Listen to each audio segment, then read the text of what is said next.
Hello, beautiful soul. Welcome to my YouTube channel or my podcast. I'm your host and guide, Will Caminada, and I'm here to help you awaken, heal, and expand your consciousness. Today, I'll talk about how the expansion of consciousness of Mother Earth, also referred to as 5D ascension, can affect your physical human body. Basically, our bodies are updating from carbon DNA to crystalline DNA. And we can look at it in two ways. In the far future, we will all have a physical body and a physical experience, but it will be less dense to what it is currently. And we will have that 12-strand crystalline DNA. And the other way we can look at it is now, as we are in this moment in this body. If you're continuously committed to your ascension journey, meaning you are healing and expanding your consciousness, there will be some shifts that will happen in your physical body. And this is what I want to talk about here. Mostly because I've been experiencing this myself for the last couple of months. So I will share a little bit of my journey throughout the video. The key to remember is that in general, in the path to healing, we may get worse to get better, or in other terms, we may contract to expand, or in even more abstract and poetic ways, we will go through some darkness to receive and embody more light. And in spiritual terminology, this is what's happening. We are constantly receiving upgrades and light codes, but this means we also need to expand our container in order to be able to receive and integrate all of that. And this can only happen in phases. Otherwise, it would be like receiving a solar flare with your hands. You would just burn. So in this path, your physical body will go through changes, and I'm listing them here. Number one, you may start to get symptoms that you never felt before. And some examples of that would be lower back pain, pain in the joints, ear ringing, headaches, sore throat, some kind of inflammation, tightness in certain areas of your body. This is what's most commonly known as Ascension Symptoms.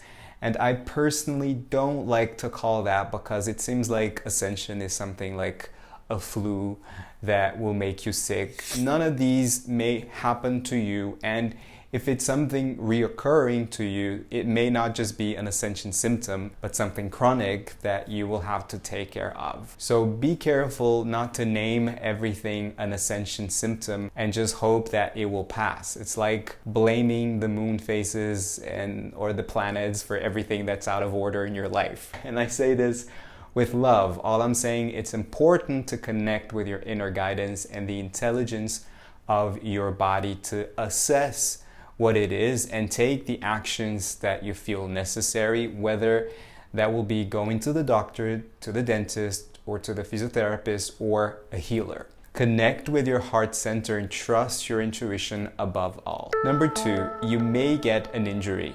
And this will be a catalyst for change and healing. It's often the type of catalyst that we don't like, but if you're able to learn the lessons and see the big picture, you will take this as a path to healing and change in a more multidimensional way. Sometimes that injury is just showing you something that you couldn't see or were too stubborn to see. For example, I've recently injured my upper back on the right side, and it has also affected the muscle in the back of my neck. I injured myself while doing a 1 to 2 rep max weight deadlift at the gym. And this would be a more logical 3D explanation, but it pushed me to reflect on my emotional and spiritual awareness. And one of the things that this instance represented is that I was doing too much. I was literally wanting to lift or carry more than what I could, just to prove to myself that I'm strong, which reflects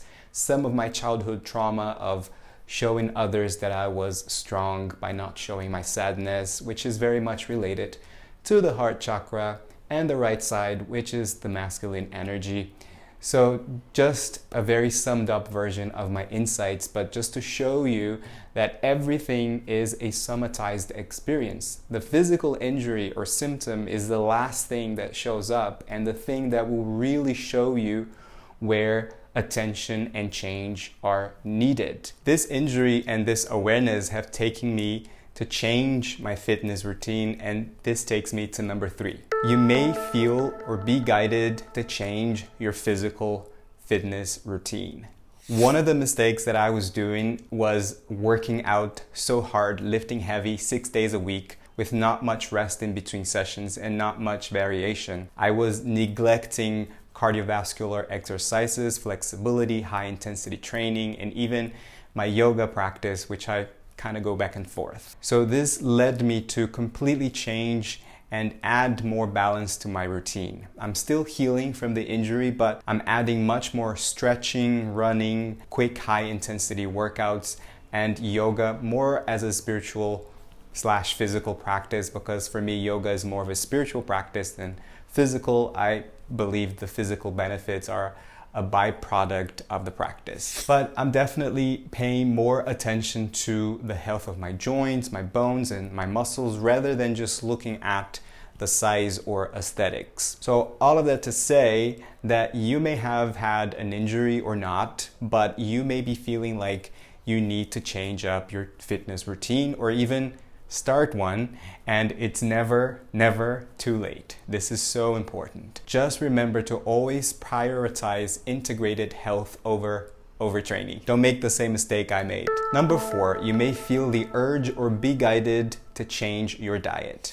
Now, this is something that is very common to happen as you awaken and expand your consciousness. It goes beyond a label per se, and it's more of an intuitive way of eating that gets activated in you. Having said that, about 6 years ago, when I was going through one of the waves of my spiritual awakening, I did feel called to go full-on plant-based, and since then, never looked back.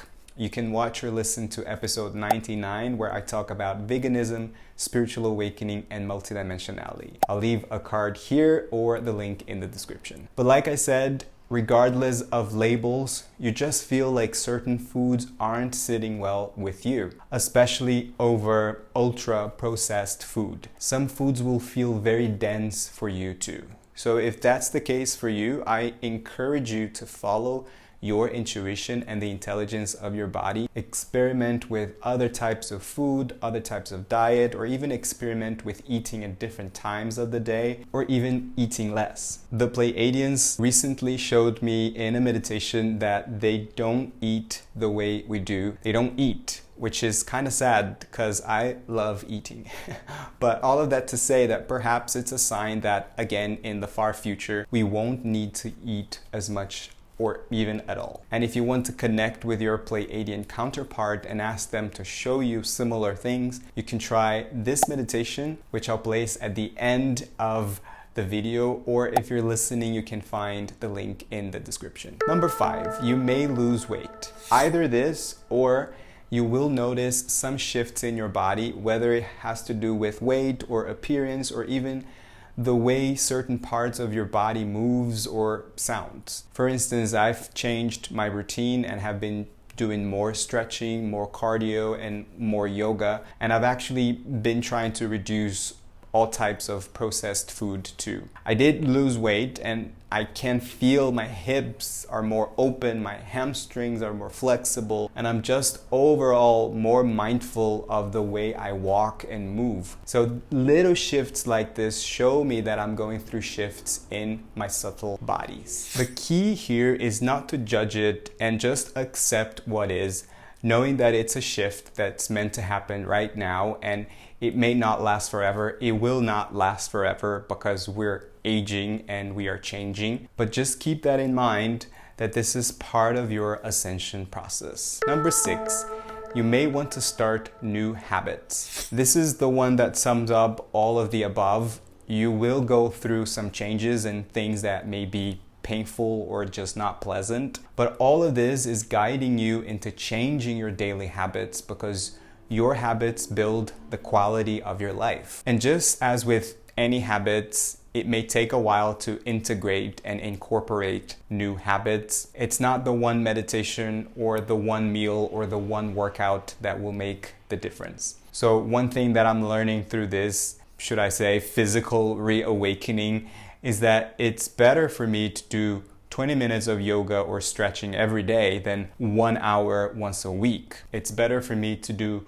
less lifting with less intensity and less frequency and give myself more days of rest. And I'm using myself as an example, but you can apply this mindset to your life. Where in your life are you doing too much? Where do you need to pay more attention to? The balance is not always about getting a perfect 50-50. It's more about having this awareness of where you can do less and where you can do more. And this will change because, again, we are changing, we are evolving, we are ascending, and we will go through some shifts. Again, just remember to follow your intuition, connect with the intelligence of your body, and remember to take a multidimensional approach to healing. It's not just looking at the physical symptoms, nor is it only about looking at the spiritual aspects. If you enjoyed this episode, please share it with that one friend that needs to hear this. Also, let me know in the comments how this resonates with you and if you're going through any shifts at the moment. If you consider yourself a star seed, you can try this meditation to connect with your Pleiadian counterpart, or if you're curious about the connection between veganism, spiritual awakening, and multidimensionality, you can check this video right here. As always, keep shining your light, keep your heart open, and let love lead the way. I love you. See you in the next episode.